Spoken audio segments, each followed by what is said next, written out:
हो या नंदुरबार हो, इन जगह के ऊपर जिस प्रकार से इवेंट किया है उस योजना का, उसको देखते हुए कहीं ना कहीं महायुति को थोड़ा सा फायदा बिल्कुल हो सकता है। वो 5% रहे या 10% रहे, लेकिन लोकसभा में जो मार्जिन था तकरीबन 160 सीटों के ऊपर, जो विधानसभा की यानी लोकसभा की 48 सीटें और विधानसभा की 160 सीटों के ऊपर महाविकास आघाड़ी आगे थी, वो कम मार्जिन से थी। वो 5,000 रहे या 10,000 रहे या 2,000 रहे, ऐसे मार्जिन से थी।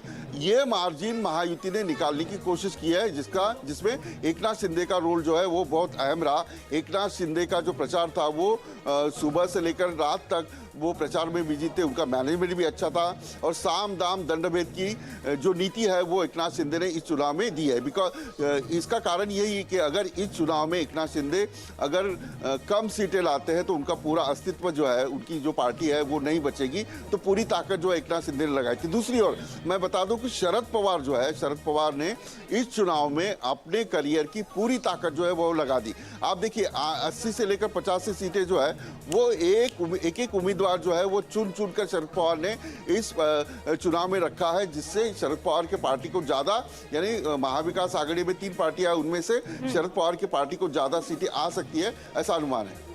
ठीक है, तो ये यहाँ पर हमारे सहयोगी जो तमाम वो पूरा किस तरीके से क्या रहा, वो तमाम इक्वेशंस जो इस बार बदले, और यहाँ पर शिंदे की भूमिका, शरद पवार की तमाम चीजों को लेकर हम यहाँ पर बात कर रहे हैं। लेकिन थोड़ी देर पहले एनके सर, हम राज ठाकरे को लेकर भी अनुराग मेरे सहयोगी ने जिक्र किया था।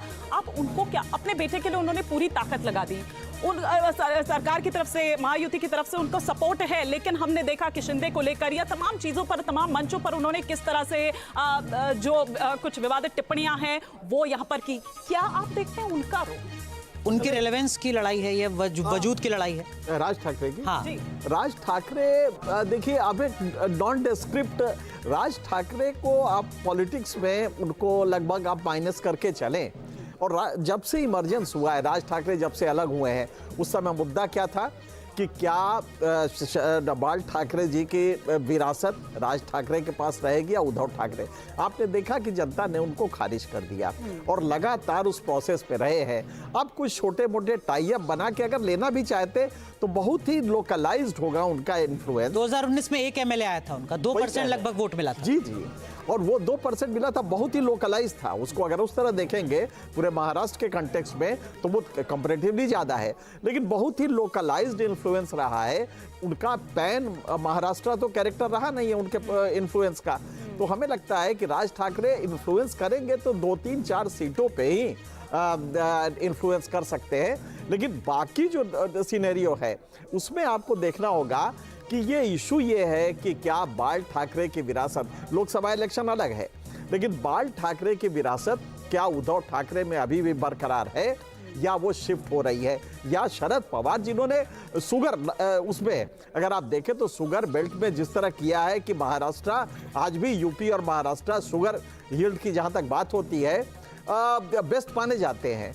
तो शुगर लॉबी जो है, या प्याज है वहां पे लासल गांव का प्याज है, ये सब अगर आप देखें तो शरद पवार का आज भी वर्चस्व है। अगर आप वहां जाइए उन इलाकों में तो वो सीधे कहते हैं नहीं साहब को छोड़ के किसी को नहीं देंगे वोट। पश्चिमी महाराष्ट्र मतलब शरद पवार या एनसीपी। लेकिन मनोज सर, इस बार का जो चुनाव है वो वेलफेयर, जिसमें आपने भी जिक्र किया लाडकी बहन योजना का, सरकार कहती है कि हम अन्नपूर्णा योजना चला रहे हैं, विजन महाराष्ट्र है हमारा, हमने किसानों के सम्मान की जो निधि है उसको 15,000 रुपए कर दिया है। तो ये वेलफेयर स्कीम फोकस्ड आपको इलेक्शन नजर आया महाराष्ट्र का, या फिर बटेंगे तो कटेंगे, एक हैं तो सेफ हैं, या Maratha versus others, micro OBC management, इन सब चीजों के इर्द गिर्द चुनाव लड़ा गया? देखिए, ऐसा है कि ये सारे के सारे फैक्टर्स इस इलेक्शन में हैं, और कोई भी अगर इलेक्शन होता है तो उसमें कई सारे फैक्टर्स होते हैं। उसमें मेरे ख्याल से लाडकी बहन योजना एक बहुत ही इम्पॉर्टेंट फैक्टर है, जो एनडीए को लगता है कि ये फार्मूला मध्य प्रदेश में सक्सेसफुल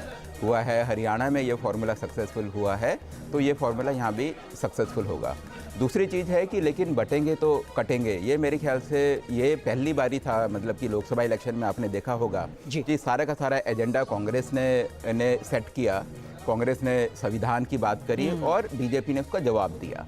लेकिन इस इलेक्शन में क्या हुआ कि बीजेपी ने ये एजेंडा सेट किया, योगी जी वहाँ गए, बटेंगे तो कटेंगे वहाँ एक एजेंडा बन गया, और उसका जवाब फिर जो वहाँ जो एमवीए है, एमवीए ने उसका वहाँ जवाब दिया। इसका मतलब कि एजेंडा बीजेपी ने सेट किया है और पूरे के पूरे इलेक्शन में ये एजेंडा छाया रहा। इसके साथ ही अगर मराठा और नॉन मराठा की बात करें तो महाराष्ट्र की असेंबली में आज की डेट में भी 50% से ज़्यादा एमएलए मराठा हैं। सबसे ज़्यादा एमपी मराठा है। सबसे ज़्यादा एमपी मराठा है, सबसे ज़्यादा जो एमएलए हैं वो मराठा है। तो ऐसे में बीजेपी की ये कोशिश रही कि जो मराठा की जो एंटी मराठा की जो नॉन मराठा जो हैं, ख़ास तौर से ओबीसीज, क्योंकि ओबीसीज वहाँ 38% है और मराठा वहाँ 28% है। जी। लेकिन आप देखिएगा कि जो मेजोरिटी ऑफ द टाइम वहाँ जो चीफ मिनिस्टर रहे हैं वो मराठा ही हैं। बिल्कुल। तो वो जो नॉन मराठा जो सारी कास्ट है कम्युनिटीज़ हैं, वो सारी की सारी कास्ट कम्युनिटीज़ अगर बीजेपी के साथ आ जाएं तो बीजेपी का फोकस इस इलेक्शन में एक वो भी था।